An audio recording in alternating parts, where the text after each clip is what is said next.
point is there is definitely a sentencing disparity because of which the topic comes into the picture. So how we should minimize? There are two things, one is qualitative and another is quantitative. Quality brings much more discretion and quantity decreases it.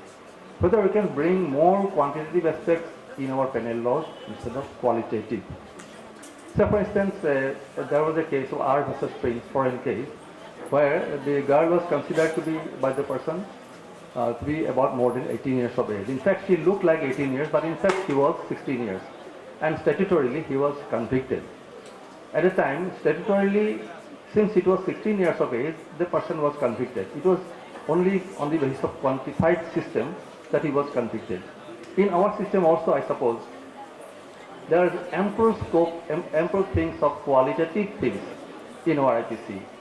Negligently, wantonly, so many words are there. Therefore, whether everything we cannot change, no doubt, but something at least we can minimize.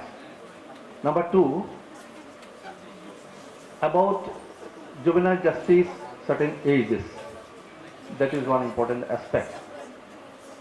So, in IPC, up to 7 years, there is a doli incapaz. That means below 7 years of age, the boy is supposed not to know anything about quality and nature, and therefore he is escaped.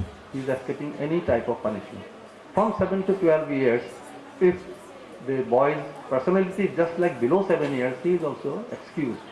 So let us take for granted it is up to 12 years.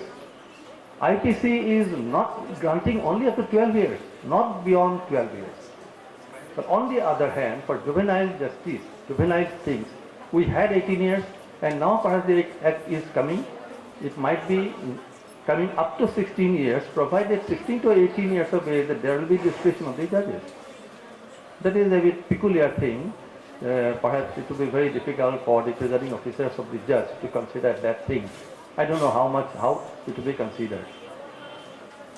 Because it is having a disparity with other types of things, say up to 12 years of IPC. Then third point is severity and celerity, that means promptness of punishment. And certainty, of course, is there. Leaving aside certainty, so what we require more? Which is more important, severity or promptness of punishment?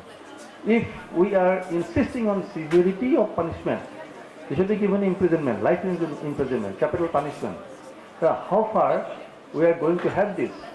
As our appointed speaker, Dr. Borpato Guhai, he said that actually there will be benefit of doubt, and whenever there is more and more severe sentencing pattern is there, there will be more benefit of doubt, more and more benefit of doubt, and it will be interpreted differently by different presiding officers, and ultimately they will get the benefit of doubt exactly, and they will be scot-free, and there will be no deterrence in the society.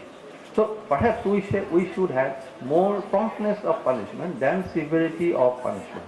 So if 100 persons are committing crime, 90 persons are arrested, arraigned, within 3 months or 6 months, 80 of them are convicted to 3 years. And again, 100 committing crimes, 90 arrested. Ultimately, there is an arraignment of 10 persons. After, say, appeal, there will be 3 persons, and after 10 to 15 years, one will be convicted. That means 1%. So which one will have now the deterrent effect? The severity of sentences or promptness of sentences? That is another aspect to be seen. Number 4, summary trials. That is another important criteria perhaps we can put into the picture. You see, we have got a very less scope now in all types of cases, including criminal cases, of summary trials. Whether this summary trial can be enlarged to a greater aspect, much to a greater aspect, that can also be seen. Then number 5, we can no doubt, we cannot go beyond certain this international treaties and conventions, particularly when India has signed, signatory and also ratified Without ratification, of course, it is okay for our municipal laws. But when India has ratified, of course, they may rescind afterwards also. But without going for reassignment, if India has ratified, signed and ratified, then it will be difficult to go against foreign this international convention. In that case, we should have perhaps of sentence structures almost similar to those ones. But now, although even if we have got sentencing structures of in that pattern, what we can do in our country to augment it in a better way? Now suppose we have got minimum sentence of 24 hours, that is 1 day, maximum sentence of lifelong imprisonment excluding capital punishment, that means say 14 years. Is it correct? It is not correct. We have got NDPS Act 1985 up to maximum 30 years of imprisonment. In some cases we might be having 50 years or even 100 years. So why not we can take the punishment up to 100 years of imprisonment instead of lifelong imprisonment? Some countries of the world, they are having like this.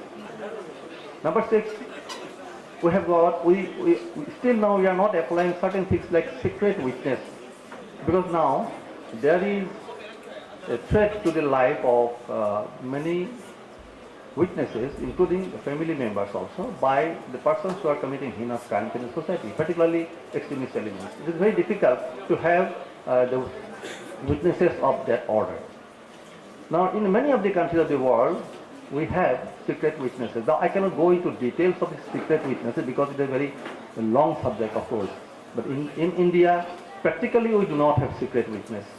Now, how far we can utilize the aspects of secret witness in India? Number 6, we have got the sentencing pattern, say definite sentence, indefinite sentencing, in some very rare cases, indeterminate sentences. Our chairman sir had just now cited about indefinite sentences up to 3 years, up to 7 years, up to 10 years, and the discretionary power is there. So that is to be utilized in a very judicial manner. We admit that we cannot escape this type of punishment. Again, another sentencing is added, that is a minimum mandatory sentencing provision, where certain discretionary powers have been curtailed of the judges. So minimum 3 years, maximum 5 years, maximum 7 years, minimum 7 years, maximum 12 years, like this. So when the minimum 7 years is there, just for only particular some cases, the judge can write some opinions of their own, provided he can give below that level. But it is very rare. It is very rare that the presiding officer is going below that level.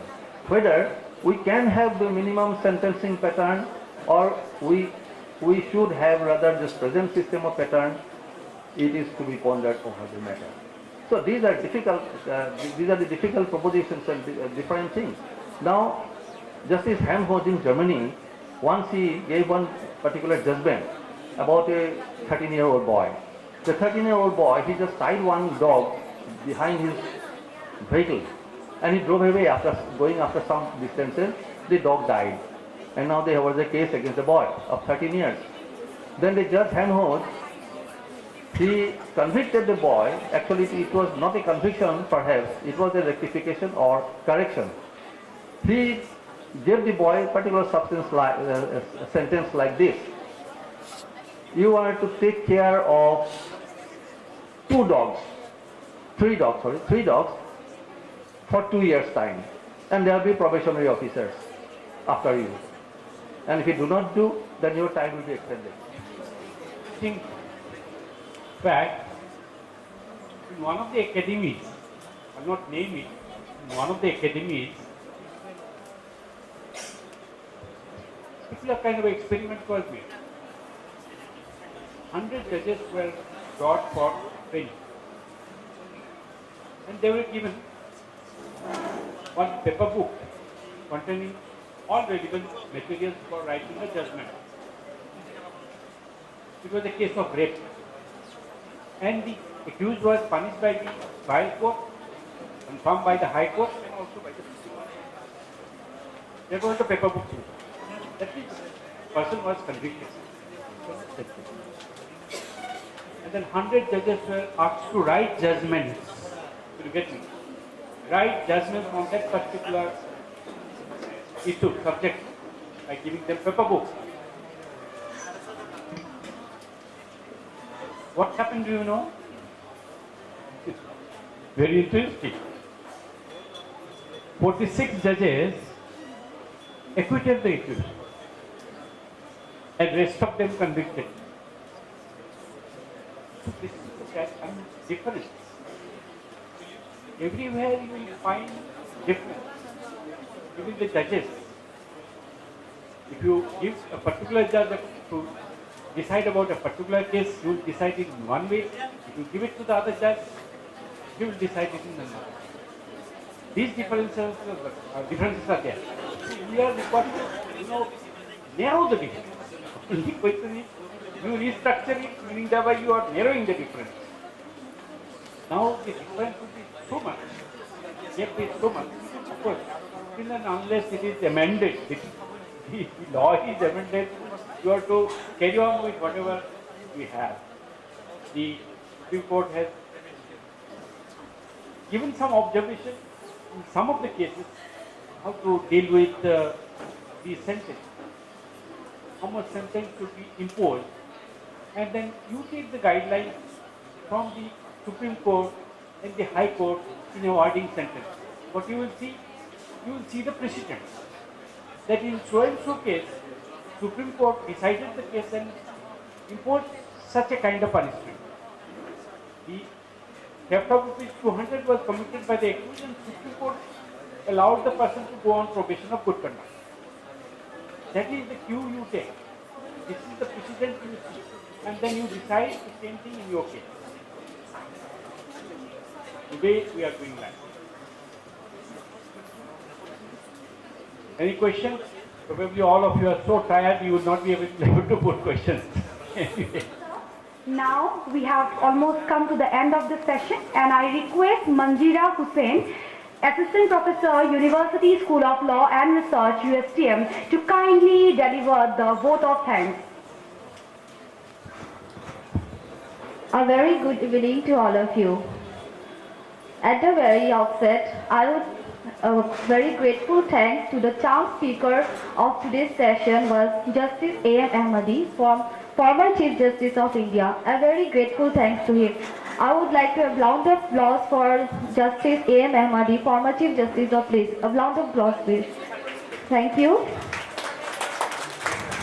Although he is not present here, and without whom this session would not have been problem, it would have not been a great success with such social distinguished legal personalities like we have with us Justice B.K. Sharma, former judge of Guwahati High Court, Justice P.G. Agarwal, former judge Guwahati High Court, Justice P.C. Fukan, former judge Guwahati High Court, Justice A.C. Upadhyay, former judge Guwahati High Court. A round of applause for all the judges, please. A very thank you, sir, for your such speeches for us. You are the key speakers, and we have lots of things to learn from you, and we have learned from you, and we hope to learn from you in our future years. Thank you, all the judges. We have with us Dr. R.C. Borpattar Guhai, Dean and Head Department of Law, Guwahati University. He has been associated with this university from all the time I have joined of previous also. A great thank you, sir. You have been a support to this USLR as well as for USTM. Thank you, sir. And we have with us Dr. D.K. Mahanta, former District and Session Judge, Kamrup, Dr. V.P. Tiwari, Associate Professor, NLU, Assam, Dr. S. Kanunjana, former Joint Commissioner of Taxes, Government of Assam, Dr. B.K. Chakravarti, former Dean and Head Department of Law. A great thank you for your such grateful speeches, and we have learned a lot of things from you. Thank you, all of you. And now I would like to thank the Chancellor of USTM, Mr. N. Hawk, who keep us inspiring all the students, all the faculties, all the not only the students of these universities, but all the law colleges and all other students who keep inspiring us, who organizes such programs and keep on such things. For a great thanks to Mr. M. Hawk. A round of applause for him, please. All the dignitaries, academicians, legal practitioners, faculty coordinators, and very special thanks to all the law students, all the who have so much of patience to listen and so peacefully you have all that listens to our speakers. A great thank you to a round of applause for you, please. All of you, the law students, you are the real charms, or you are the future of our society. And great thanks to our Dean, USLR, USTM, and all the faculties of USLR and all the staff of USLR who were constantly working on this program to organize it so successfully from months before. A great clap for all the faculties and to the Dean of USLR, USTM. Great thanks to all the administrative officers plus the staff of of the admin and all of who were from the person who has been serving with us the tea and all this refreshment. A great thank you to all of them to make this program a very successful one. Thank you, all of you. Pass on to Jafrina. Thank you. Thank you so much, Manzira ma'am, for giving a wonderful vote of thanks. I declare now this session closed, and I request the participants to collect their certificates from the registration desk.